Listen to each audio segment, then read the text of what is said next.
All right, so today I want to welcome Rondo Membrere, who is a licensed real estate professional now located in Sacramento. I originally met him years ago when we worked at the same brokerage. We still work at the same brokerage, but at the same office here in Silicon Valley. Rondo had just gotten his license back then, but since then a lot has transpired. He's currently now living and working in Sacramento. So Rondo, welcome to the show. Thank you for having me, Fernando. My pleasure. Let's go back to the beginning. So before you got into real estate, if I remember correctly, you were working at Comerica Bank. Is that correct? That's correct. I was there for, I want to say, a good five to 6 years. And before that, I was working at Washington Mutual for about 4 years. So 10 years in retail banking before I switched over into real estate. Got it. So when you were at Washington Mutual, was this like coming right out of college, or at what point in your life did you start working at Washington Mutual? This is pretty much once I came back from living abroad. Okay. I was about 18, 19. And coming back here, I was like, you know what, let's just start working, go to school at the same time. But stuck with banking, moved up the ranks a little bit, ended up becoming a branch manager. And then shortly after that, made the switch over into real estate. Got it. Okay. And did you become a branch manager? Was that at Washington Mutual, or was that when you went over to Comerica Bank? That was at Comerica. Comerica. Okay, cool. So since you were there for 5 to 6 years and you were at Washington Mutual for 4 years, which, that's about 9 or 10 years. I mean, that sounds like a good amount of time that you invested into this career. Did you see yourself potentially having I guess you could say, kind of a long-term banking career? Yeah, absolutely. I think in banking, there's a lot of different avenues and routes that you could take. So, there were a lot of opportunities and doors still yet to be explored. Just something changed when, of course, Ronnie is the one that kind of invited me over into real estate, and EQ1 had just started at the time. And, it was daunting at first to come into an industry that's like full, 100% commission versus a stable paycheck. So it did take me some time, some convincing, but made the switch over and haven't looked back since. That's awesome, man. And the other thing too, you mentioned taking this consideration is at that time I know you have 3 kids today, but did you have 3 kids back then, or what was your situation at that time when you're making the switch? Yeah, so when I made the switch, I had 1 kid already, and okay. My wife was pregnant with our second. So making such a huge transition, a life-changing event like that, right in the middle of having a second child it was tough. It definitely took a lot of planning. It took a lot of consideration. And it was more like if not now, when, right? So let's just do it now. Let's just get it going. Because in a few years, who knows what it could turn out to be. Absolutely. They call that the golden handcuffs, right? Where, you now have bought the BMW or the Mercedes and you're moving into a nice townhouse in a good area. And, your kids are young at that time, but, imagine they're now a little older. They're in baseball and softball and in dance and all these different things that you're spending money on.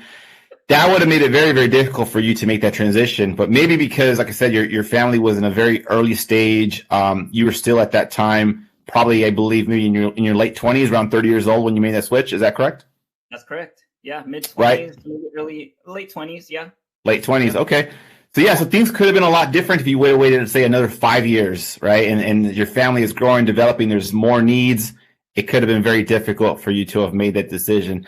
But let's go back to that point before you actually make that decision. So you're working here at the bank. You've invested 9 to 10 years. What was the first conversation someone had with you about moving into real estate, or was it a conversation that you sought out to talk to Ronnie? For those who don't know, Ronnie, is he your cousin or just like a good little red friend of yours? No, he's my wife's first cousin. They're first your wife's first. Okay. So, yeah, maybe it was a conversation you had with Ronnie. Maybe Ronnie had a conversation with you. What was that first conversation about real estate where you finally just not took it serious, but you started considering it? Yeah, that's a good question. I want to say Ronnie and I would have lunch every once in a while. Okay. While we were at the bank. So he would come and visit.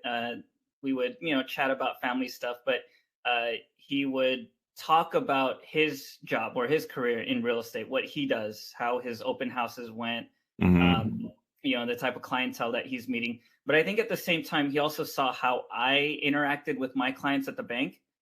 Very customer oriented, very, there to listen to their needs and help them solve their issues. So I think he started, we made the connection that, hey, you know what, that's kind of the same thing that you would do in real estate with helping clients. Why don't you come join us for an open house, see how you like it, see if it's something that would fit. So I actually remember I went to one of his open houses in South San Jose, just hung out for a good hour and saw how he was talking with his clients. And in my head, I was like, that's exactly what I do when I'm talking to my clients. So maybe the transition might be a little bit smoother than I was expecting. Yeah, that's a great perspective. How a lot of other careers can relate to selling real estate, right?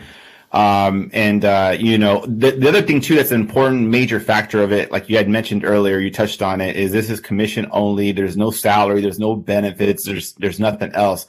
So it's almost like sink or swim. But the fact that you had a mentor in Ronnie helping you transition and get into the business, that was also helpful. So let's talk about that very next step when you actually made that decision to leave that safe and secure banking job to move into real estate. What was that decision like? How was it you talking to your wife and kind of coming to that conclusion that this is what you're going to pursue? Yeah, so I think it took a little bit of time. It took some convincing too of my wife. And I think I remember like Ronnie, when we'd be at family functions, Ronnie would kind of drop the hint like, hey, have you ever, thought about Rondo joining real estate? And so there was a little bit of sales that had to come with that too, with making the decision.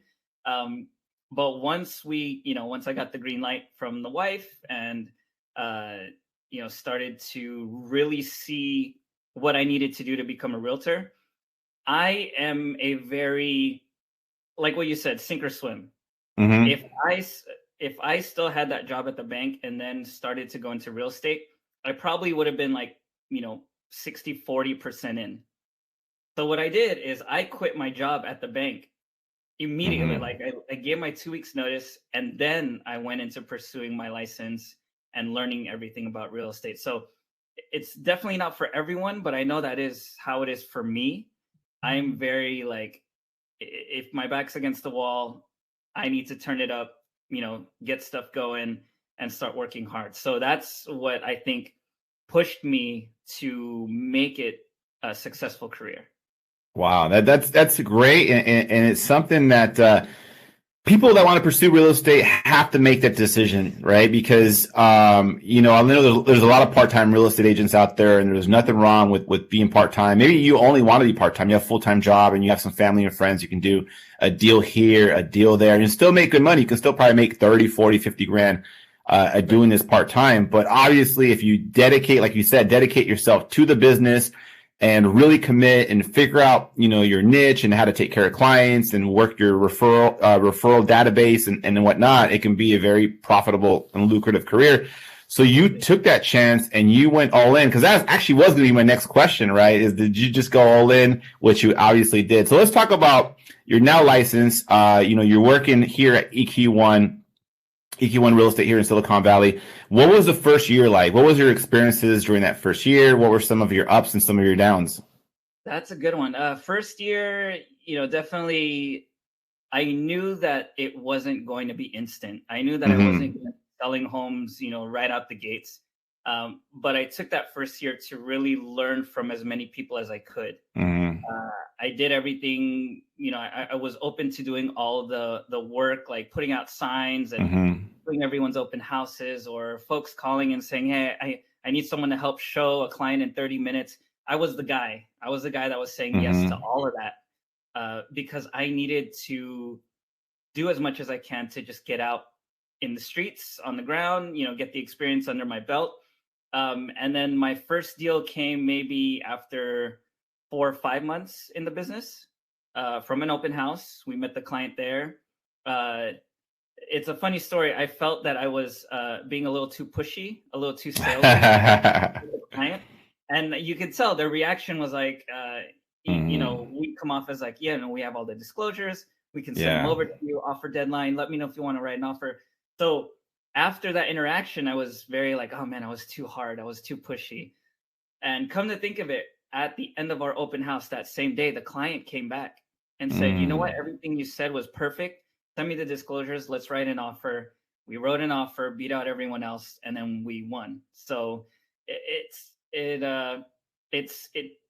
taught me that can I say this? You can still be pushy a little bit, but you have to know really what the client wants. And they knew that I was there to meet their needs, whether I was, kind of convince them a little bit more about buying the house. But they saw that, yes, let's buy it for our family. They were tired of renting. So it just fit. And we got them into the house. And they've been happy ever since. That's awesome, man. So you touched on their pain points because you're right. I think a lot of times clients, especially here in Silicon Valley, right? Everything's so expensive that people really do second thoughts, third thoughts, fourth thoughts to really kind of consider if this is something they're going to do to move forward. And people that don't know you that well, you're really not a pushy guy at all. You're like one of the least pushy people. It's not really your style, right? I mean, we're in sales, right? But there's a different way to approach it. But with what you said, I agree with, right? Because I still question myself sometimes too. I've been doing this now for 15 years. And there's times where like, oh man, like, am I pushing too hard? Right. But it's because we see what's happening. We see that, they found a home that checks like 9 out of 10 boxes. And then maybe the next listing in that neighborhood is going to be higher price because the market's trending upwards. So we're really trying to encourage our clients. But at the same time, Rondo, and you probably would agree with me, just this past Friday, I had a conversation with a client. We went over disclosures. And there were so many issues on the disclosures. I told my clients, I said, honestly, if you're going to submit an offer on this, I would subtract this much from what you would offer. And they ended up not offering, which I'm kind of glad they did it. And now we're going to pursue a home that doesn't have as much issues on the disclosures, right? Because that is our job, to talk them into it, not talk them into it, but help them if they want to be talked into it, and then talk them out of it if we really need to help them talk them out of it. Absolutely. They have to know that you're there on their side. You're not just Absolutely there to sell the next home that you're viewing with them. They want to know, like, going through the disclosures and finding out those issues and letting them know, hey, this could be potential, issues in the future. Like, you want to help guide them through that entire process. 100%, 100%. In what year was it when you were first licensed? What was it? 2015? It was also almost a decade ago, correct? Yeah, I got my license end of 2014. Okay, got it. So your first full year was 2015. Yes, first full year is 2015, and then my first deal closed. I want to say April of 2015. Okay. Yeah. So it's about 8 years ago. 8 years ago, yeah. So that means it's time to give them an 8-year follow-up call. I know. It's time to see if they're willing to sell. Trying to create some inventory right now. Yeah. Yeah. Absolutely. Cool. So you're working here in Silicon Valley for a few years. I believe, every year it was getting a little better for you. At what point did you kind of start having some, I guess you could say, kind of doubts or kind of second thoughts about staying here long term? Was it your second year, third year into the business? At what point did that start to happen? It's funny you mentioned that. We didn't really think about moving out of the area until COVID hit. Okay, so 2020. 2020, I think, was the main turning point for us when the kids were home. We had to homeschool them. It just the amount of space that we had was not enough. We already had 3 kids by then, and so 1,200 square foot house or apartment is not really enough for a growing family of 5. And so we sat down, we thought about it a little harder and said, hey, you know what if we picked up and moved to a new town, a new city? At first it wasn't a thought. It wasn't something that we would pursue. But we had other family members making the move too. And so at that point now it started to get a little bit more real. Like, hey, you know what? If they're able to make the transition and move to a new city, why don't we do it and explore our options? And so we did. We came up, we toured I want to say like 8 or 9 different areas or Okay. communities in Sacramento. We ended up narrowing it down to a community here in Folsom, and we ended up moving end of 2021 and have been here. Wow. Okay. Yeah.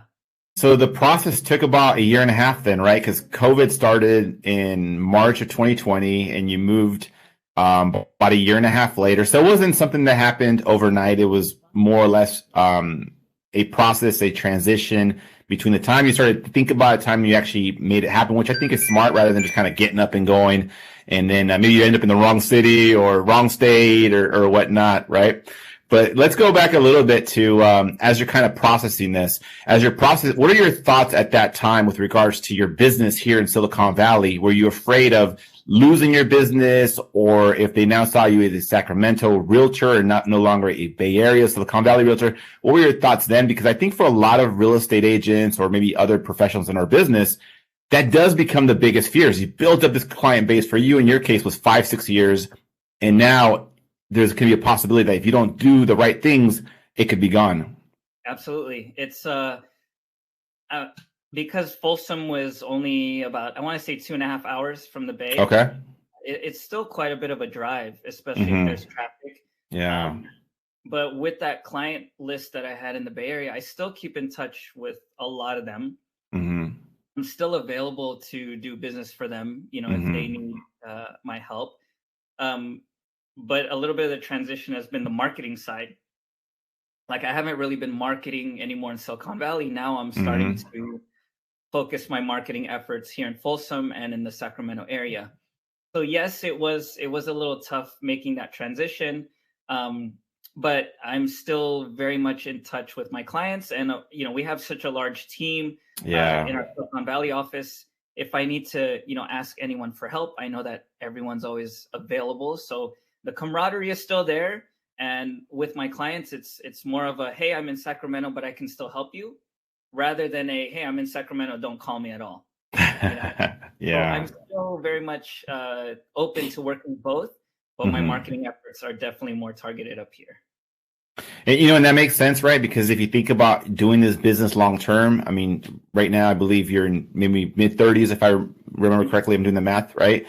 And, long term, what's easier for you and your family, right? Is it to have most of your business in Sacramento, which is like, it could be 10 minutes away, 30 minutes away, right? Very easy to get to, do some showings, take a listing, or to continuously having to drive down 2.5 hours, work with a buyer, they end up not writing an offer, you got to do it again the next weekend. I can definitely see why you've done that. But let's talk about this, the next part of it, right? It's a different lifestyle and a different community, and real estate itself is different. So as you moved to Sacramento end of 2021, so it's about a year and a half ago, what would you say is kind of the first thing that made you realize, wow, this market is not like Silicon Valley? Tell us like the pros and the cons. Yeah, the difference is definitely Silicon Valley is very, very quick, very fast. Homes are selling before they even hit the market, or selling the same weekend as their first open house. Yeah. So we had to get used to that. It is a little bit slower here. Homes stay on the market, average 30 days before they're sold. And for us, it's like, with the Silicon Valley mindset, it's, hey, it's been 10 days. Why do I have no offers? Yeah. Yeah. And up here, it's like 30 days. It's going to come. Like 30 days, you'll get a couple offers, 35 days. It's normal here. So we had to change our mindset a little bit on how to take things just a little bit slower, but still providing the same high level of service that we're used to in Silicon Valley. The same way we present our listings is the same way we do it here. We just had to just get used to a little bit of their customs up here in the Sacramento area. Yeah, that makes sense, right? It's like you don't want to go to a different area and then be like, hey, we're going to do things this way.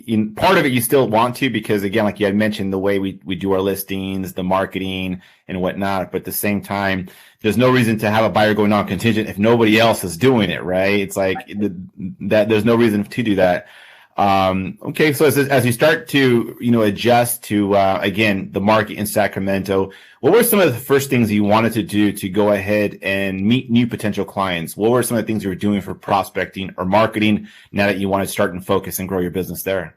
Yeah, that's a good question. So as I moved up here, being in a new market, I felt like I was a brand new agent again. Mm-hmm.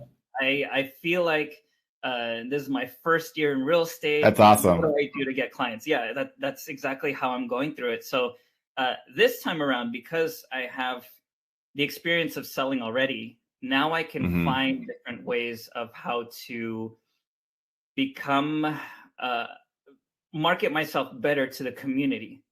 So my focus this time around is all about community. I joined Yeah. the Folsom Chamber of Commerce. I got in with folks at the city of Folsom. I'm doing a lot more events with my children's school. Mm-hmm. I'm coaching like soccer and even lacrosse maybe soon. So I'm finding ways to uh, just be out there more, like Mm-hmm. what Gaston always mentions in our office is positioning. Absolutely. So Yep. I'm doing all these events. I'm finding different ways to give back to the community because that's how I will be able to get myself in front of as many people as possible, introduce myself to them, and talk about just anything. It doesn't have to be real estate related. Mm-hmm. It's just becoming friends, with as many people, grabbing coffee, grabbing lunch, and then eventually it'll lead to doing more business in real estate. Yeah, because then it becomes a byproduct, right? You're now, like you just said, you're now a community focused realtor. You're not there to just do just transaction after transaction and kind of move on to the next, right? You're there to build community so that these people see you there. You're, like you said, you're sponsoring different things. You're getting involved with different events. And it's almost like you're being present without having to be salesy by approaching it that way. Yes, 100%. And so when we do things for the community, it's really with the mindset of, yes, I am here to be a leader in the community. I am here to be a connector. I am Mm-hmm. here to help people get acclimated to living in Folsom, because in our community here, they're on schedule to build 11,000 brand new homes. Wow. This is Just from there? just here in our area. Wow. And so there's a lot of people moving, not just from Sacramento, but they're Mm-hmm. moving from the Bay Area. They're moving from out of state. So I want to be their resource. Like, hey, these are, if you need landscapers, inspectors, if you need, roof people, like they can come to me as a real estate resource, but at the same time knowing that I am in sales. Yeah, no, that's the best way because then you're building trust with people, right? You're not just everything's about real estate. See, sometimes when I see like realtors putting out content on social media, it's always about like real estate, right? Oh, I'm touring this house, I close this home, there's a new listing I have, or everything's real estate related. But you're doing real estate stuff too, but you're doing a lot of stuff beyond real estate. And again, that it just makes you just be more trustworthy in that coming from that perspective. The other thing that I see you and Nate doing, which is another agent out there in Sacramento, is doing a lot of new home tours. And I like it. I watch it and I'm like, whoa, man, these are some really nice houses. They're all like under $1 million, right? Some are like $600,000, $700,000, $800,000. So tell us about that. How did you guys decide to do a lot of those new construction tours? What's kind of your plan and your process with the tours that you guys do? Yeah. So Nate has a background in photography. And so he is a very creative person, naturally. And so coming into real estate, we're trying to figure out ways to get him used to showing homes, Mm-hmm. seeing what's out there. And so the beauty is that all of these new communities in our area, they're very open. They're Mm-hmm. very easy to get in contact with. So we'll call, a Lennar new community today or another one tomorrow, and we'll say, hey, is it okay if we tour your models and take video for content? And majority of the time they're like, yeah, come on in. They'll prepare folders Wow. of information for us. Wow. They'll tell us more about like the community, what homes are available, what incentives they have going on. they're really welcoming and wanting us to go there to film content. And so we'll film it. A few of the new sales agents, we actually showed them what content we filmed, what the reel looked like. They were like blown away. So now they're like, oh, Wow. we got another community coming up over there. You guys should film over there. And so, and it's fun because we get to see all these new homes, and folks are contacting us, like they're DMing us. Oh my God, that's such a Wow. how much is that going for? So it's showing clients what's available out here, at the same time, working on our creative side, and yeah, getting out to see beautiful properties. So, that's content marketing, right? I mean, there's there's three types of ways that you can go about it, right? One is you pay for it, which is going to run ads, but that's like, it's just like, it's either you get someone or you don't, right? What you're doing with content marketing is you're not running ads, you're putting this out there, like you said, organically, and some of it can really pick up depending on the views or how beautiful the home is or whatever things you feature and whatnot. And then people reach out to you, like you said, organically. I've seen some YouTubers that, like, that's their main focus, is they tour new construction homes in their communities, and they've built a real business out of it. For example, I know of a guy in Las Vegas, that's been his go-to on YouTube for like the last 6-7 years. And I've talked to a sales reps from, one of them was from Toll Brothers, and he would put on events, specific events where he had clients fly out from Texas or from California or from New York, maybe some of these other high priced states. And they would let him kind of put on kind of like a 2-hour event where he would tour them there. And then they're like, yeah, he would do like 3 or 4 sales just that one day. Right. Wow. And yeah. And so essentially the builder is now working with him in a kind of an indirect, direct relationship. And now he's benefiting, but so are his clients benefiting as well. Right. Because they're following him for his knowledge and expertise of being the Las Vegas new construction expert, right? And so when I see you guys put on a lot of this content over and over, and I'm like, man, no, I haven't seen this one, right? I would just say, man, that is one thing you guys can keep hammering on, because it can definitely help you and set yourself apart. Absolutely. And with 11,000 homes scheduled to be built, I think they've only built 3,000. So there's so much more construction happening here. And what's cool with that too is that when we bring a client in to these new home communities, they know us now. Like the new sales agents, they know us because they're saying, oh yeah, it's Rondo and Nate. They come in here and do content. They're like, oh my God, you're working with great realtors. So that additional, support from them is a plus when we're helping our clients. Yeah, that makes a lot of sense. And since you had just mentioned Rondo and Nate, just with regards to Ronnie, do you still working deals with them, or is it kind of doing his own thing now? Or oh, for sure, no, we all work together. I think the whole SAC team has a very good vibe going on. Ronnie is down in Elk Grove, so he's about maybe 40 to 45 minutes away from me. Okay, so a little while away. Yeah, and then Nate, who joined our team, is literally right across the street from me. Okay, so, awesome. So we, are partnering up to tackle everything in Folsom. But yeah, we still see Ronnie and hang out all the time, and growing everyone's business at the same time. That's awesome. So speaking of growing business, that's the next thing I want to cover, because it's a huge concern as well, right? It's income, right? Obviously, you move to a market that is less expensive for cost of living. I'm sure groceries and gas is less expensive than it is here in Silicon Valley, where everything's so expensive. But at the same time, I think most people would want to move to a new market, even if it's a less expensive market, and either maintain their income that they were making in the higher price market, or even eventually surpass it.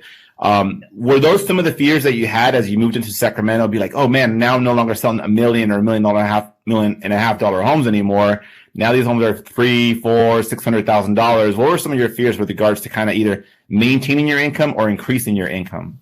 So that was actually a very valid fear of mine, is because here home prices, $500,000-$600,000. I'd have to do, twice or 3 times the amount of work compared to what I was doing in the Bay Area. But I think that's why having now a second team member to support is fitting that niche, that lack a little bit.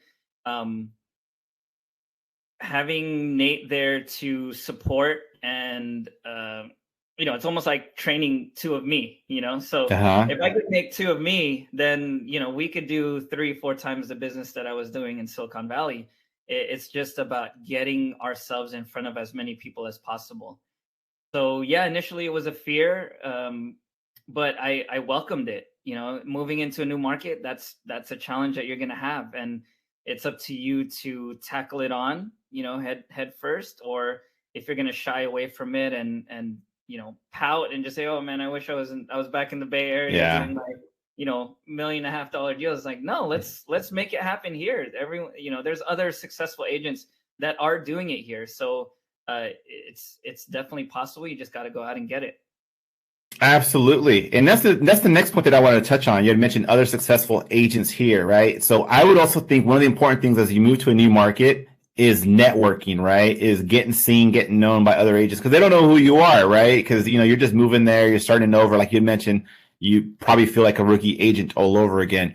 What has that experience been like, is meeting other successful agents there in Sacramento, networking with them, and what are some of the things that you're doing to go and meet some of these agents, besides just whenever you have a question with regards to a listing they may have? For sure. So I recently joined the Sacramento Association of Realtors Leadership Academy. Nice. Congratulations.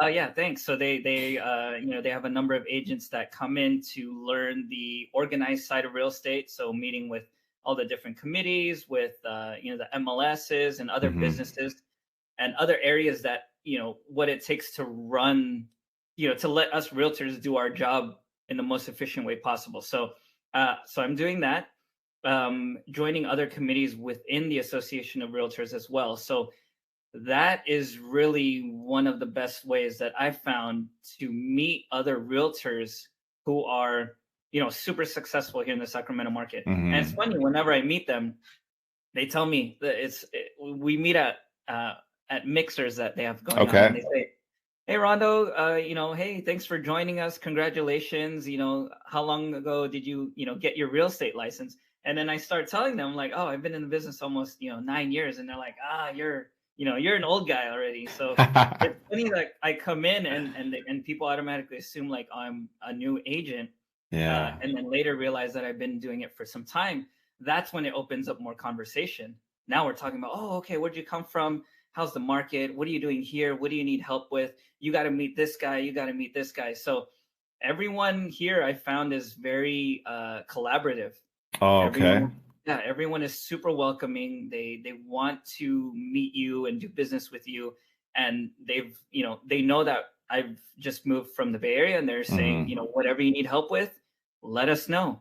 You got to meet these people up in Folsom. You got to meet these people up in Sacramento. So the connections that I've been making with the Association of Realtors have been crucial. Dude, that's awesome. That's a lot of great little nuggets and tidbits that you shared with there. They shared right there. And so I guess you would not assume, but since you've experienced both markets, that Sacramento is a little more collaborative and inviting and welcoming and warm, say, in comparison to Silicon Valley. Is that kind of your experience, right? A little bit. I don't want to talk mess about Silicon Valley, but yeah, everyone here has been really open, and they invite me to other events, or they say, hey, we're gonna throw this mixer or this training. You got to come, bring your team. Everyone's been really cool.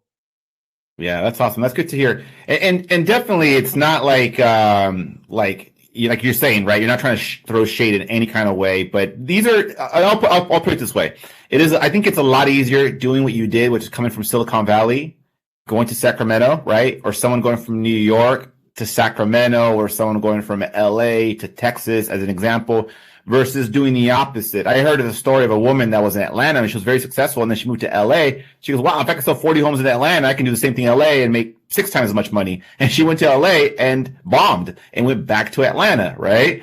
So you starting here in Silicon Valley prepared you for everything, right? Because like it's a shark infested water here in Silicon Valley. And in Sacramento, you don't have to be that way, but you can be that way if you have to be for a client. 100%. The way you put it, that's exactly right. The amount of experience that I've gathered in the 6 years in Silicon Valley have set me up for, whatever it is that I may encounter here in this area. That's awesome. So what I want to do, Rondo, for the next 5 or 6 minutes, I kind of just want to use this last part of the interview to really help those agents. It could also be lenders or people in title or other parts of the business related that have wanted to move to a new market, have thought about moving to a new market, but they kind of have those fears, right? Being that now you've been there for a year and a half, and obviously now I see you, being successful and continuing to be successful, that you could give people advice as far as how to make the decision. So let's take a scenario. Someone's in a market, they're doing okay. Let's just say they're, doing at least, again, 6 figures, and they're able to live their life and pay their bills and can continue on. So I can count on a continuation of their business to grow, but they feel like somewhere else, maybe it's a different market or different state, that they could be their best selves, right? It's a better community for them or for their family, lifestyle, or maybe the clientele is different, and that's something to look forward to. What would you say are 2 or 3 major tips that you would give them to help them make this decision, if it's the right thing to do or not? Oh man, that's a good question. I would say, for one, is be curious. Okay. So for me, it's wanting to explore as much as possible, taking on the new challenge and getting out of your comfort zone and really going out to see what's out there, learn new things, learn as much new things you can about the area. The one thing that I have in mind now is being of service. Yeah. It has really been like, what kind of difference can you make in your community? Whether Absolutely. it's volunteering events, whether it's chamber events where you're meeting other business owners, helping out at local nonprofit organizations, mentoring. So a lot of it has been, how can I take my talents and share them with as much people as possible? The byproduct, like what you said, business will come, but when they see you as being someone who wants to make an impact on the community, I would take that over being, a shark agent. You know what I mean? I'd rather be the guy that's like, hey, we need help with this, or we have this new event or new initiative coming up. We should get Rondo on board. You know what I mean? He'll help, and he'll love to bring the community together. That's what I want to be known as. Other than that, it's keep doing. I mean, the traditional marketing stuff still have to happen. We still got to be on top of the market. But it's getting out there, doing what you love. Getting out there, meeting new people while doing what you love. I think that's definitely one way to get more contacts, get more appointments, get more lunch appointments. That way you can grow your business that way. Seems like what you described as being resourceful, being a resource to people, taking the opportunity to start over, to learn from your mistakes, what you did in your original market or your first market, and say, hey, as I move to this next market, I can wipe the slate clean. I can do things this way, and now I can build my business the way I've always wanted to. But for some reason, I was stuck on this hamster wheel of door knocking or cold calling or whatever else. And again, there's nothing wrong with any of those types of businesses, right? But that's only, I would call that's only something you want to do in the interim until you build a business that comes back to you, gives you referrals, and you're like you said, you're the person in the community where, kind of, not saying business just comes to you, but you don't have to struggle for it, right? Yes, exactly. You want to attract it. Let's talk about on the opposite end of it, right? Because now you've made this transition. It's been about a year and a half now, and before you even started thinking about it, it's been 3 years since you first had the conversation. What would you say are two or three mistakes that someone can make as a transition to a new market? What are some of the things that you would say, hey, I would really advise you to watch out for this, or don't make this mistake, or this happened to me? What would you advise someone on that end? I would say you'd have to get out of your old ways, just because sometimes the old ways that may have worked in a different market may not work in the new market. They could, right? They very well could. But if you start realizing that maybe they're not, you got to get up and make the change immediately.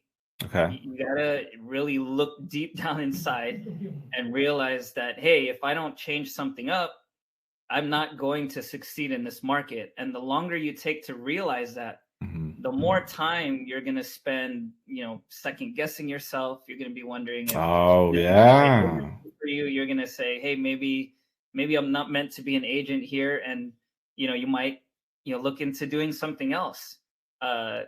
So for me, and I struggled with this the first few months that I was here. I was in my own head. I was like, I came from Silicon Valley. Why am our deals not falling on my lap here? Like, I had to change it. It's like, that's not the way it is. So I had to really look into what else I needed to do, and I had to go and do it. There's no one else that's going to push you in this business but yourself. And so you got to stay motivated, stay hungry, and just adapt quick is what I would say. That's all great advice, adapting quick. But, the one thing I heard with what you're explaining is the entitled mindset, right? I have a license. I've been licensed for X amount of time. I've been in this market. Now move into this less expensive market, right? It should be easier. Like, what's going on? How come I'm struggling to, in the initial stages of my transition?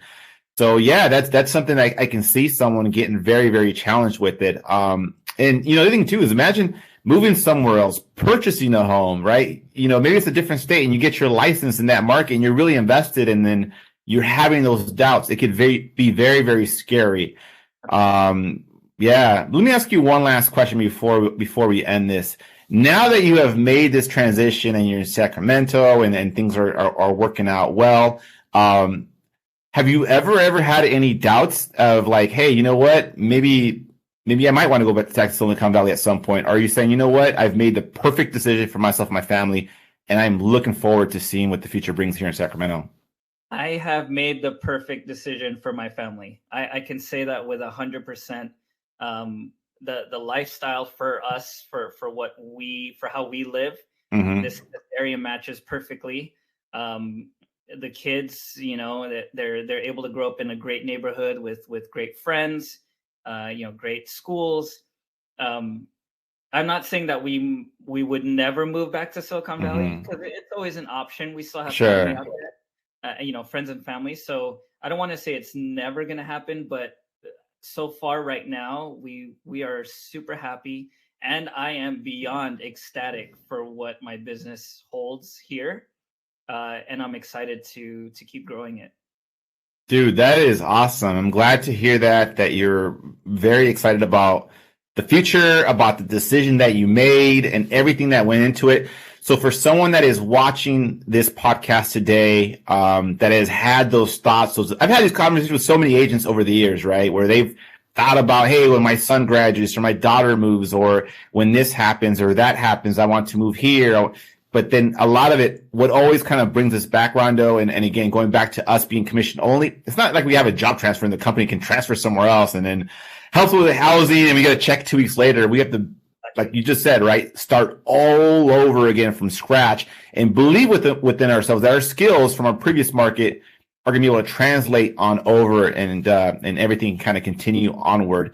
Rondo, so if anyone has any questions about making a transition to a new market, or if anyone has questions about purchasing in Sacramento, or questions about new construction in Sacramento, or any of your expertise, what would you say is the best way for them to get a hold of you? Email, social media, my website, rondo.realestate. I'm on social media like Instagram, Rondo Membrere, where you'll be able to see all of the reels and the new construction homes that are available here. Email, phone. I have 2 numbers now: Silicon Valley number and the 916 Sacramento number. So I'll get all your calls. That's awesome. So what I'll do is I'll link a couple of those contact your social media and your website down below, so that people can reach out to you directly. Again, if they have any questions about making these transitions or just questions about Sacramento market overall. Thanks again, Rondo. I really appreciate this conversation. I learned so much more about what went into your decision and how it's all worked out for you. Thank you very much, Fernando. It was a pleasure. Likewise.